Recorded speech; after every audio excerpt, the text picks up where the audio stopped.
Decentralization and performance evaluation. A decentralized,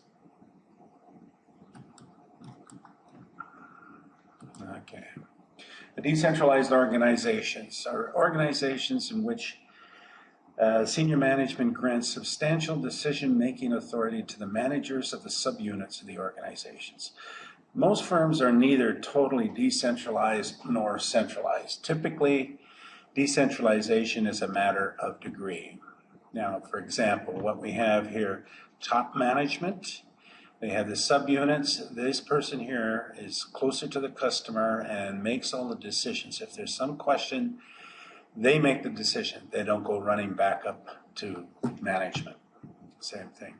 The advantages of decentralization, of course, better information because the manager in the subunit is closer to the customer and can make very quick decisions. And this motivates management. Management feel like they're running their own business. This is also a way to train future top executives. The disadvantages of decentralization. It's costly because you may have managers in one subunit doing the same thing as a manager in the other division is doing, and therefore it's a duplication of activities. You also run the risk of lack of goal congruence. Management may pursue their own personal goals. Those goals may not be compatible with the company's goals. To control goal congruence, companies evaluate the performance of subunit managers. So there's the advantages and disadvantages of decentralization. Why companies evaluate the performance of subunits? A company evaluates them in order to decide whether they should invest more in that subunit or even contract the amount of investment in those operations. The reasons for evaluating a subunit: identify successful operations and areas needing improvement, and also influence the correct behavior that you want to get from management. Now we look at responsibility accounting and performance evaluation. Responsibility accounting is a technique that holds managers responsible for the costs and revenues that they control. Now, to implement responsibility accounting in decentralized organizations, costs and revenues are traced to the organizational level where the manager has control. For example, we have down here the managers of this subunit is responsible for labor costs and material costs, 300, 250. So therefore, that manager is responsible for that. This one over here is responsible for a different division, but based on the same things: direct labor costs, material costs. When you go up the ladder here, this is the plant manager, and the plant manager is responsible now for labor costs, material costs, overhead of both of these departments. Same thing over here in the Western plant. Now the senior vice president, of course, his controllable costs are the labor costs, material costs, and overhead of both of these subdivisions of the plant. Now there are three types of responsibility centers. There are cost centers, there are profit centers, and there are investment centers. And we'll look at each one individually. A cost center is a subunit that is responsible only for controlling costs. Now in any organization, that would be something like the IT department or the maintenance department. They do not generate revenue. They are there to service other departments. So we're going to evaluate them based on how well they can control costs.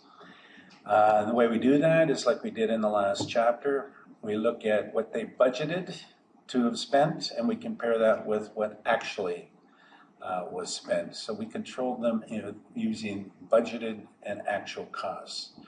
Now a profit center. A profit center is a subunit that generates revenue as well as controlling costs. Now the goal here for the manager is to maximize profit for that division. He does that by increasing the revenue and holding the costs straight or reducing costs.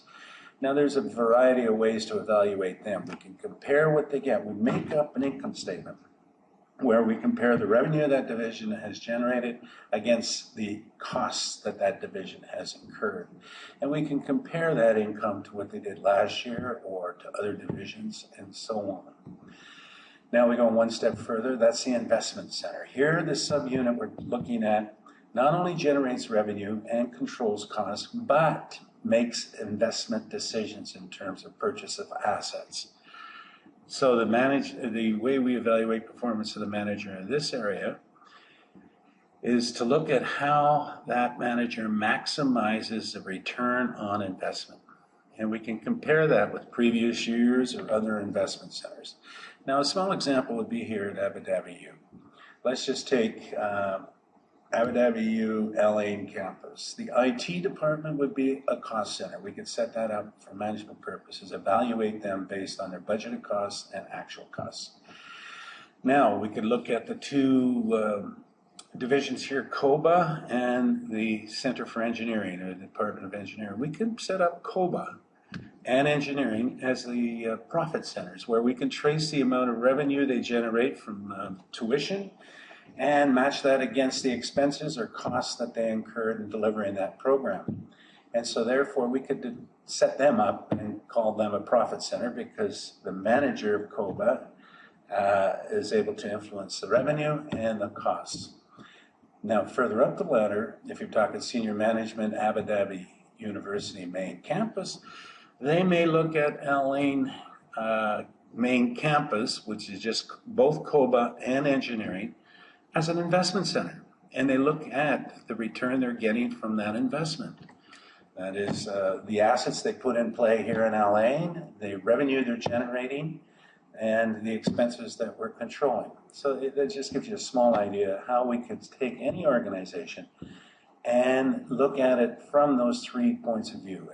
Some as cost centers, some as revenue centers, some as investment centers. Now, when we talk about investment centers, we bring in this concept now of ROI. That is the premier tool for evaluating the performance of an investment center. And what it is investment center income over invested capital. And so now we need to define investment center income, and we need to define the denominator, which is invested capital. ROA could be looked at in two different ways. You can look at it here, profit margin times investment turnover. That doesn't mean anything, really. But from a management point of view, you would look at the income that's generated as a percentage of sales, and then you look at sales as a percentage of invested capital. So if you can increase the numerator here and keep the denominator the same, like more income for the amount of sales that you generate, that means you're controlling costs. And on the other side, more sales for the invested capital, which means you're generating more revenue with the assets that you have. And so maximizing your ROI is both maximizing income as a percentage of sales and sales as a percentage of invested capital. You calculate now, how do we measure it? Invested capital, measure the income, first of all. Well, the way we talk is NOPAT, net operating profit after tax. Now, to calculate NOPAT, a company must add back the non-operating items to net income and adjust the tax expense. For example, here we have sales, 40 million. Down here we have net income of 3,900,000. But up here you see, to get down to that 3,900,000, we deducted interest expense. And because we deducted interest expense, that had an impact on the taxes we have to pay. So it's not fair to just compare divisions by picking up just the net income. It's more fair because certain divisions have a lot of interest expense and certain don't. So we take the net income, we add back the interest expense, less the tax savings, and what we have is NOPAT, 4,550,000.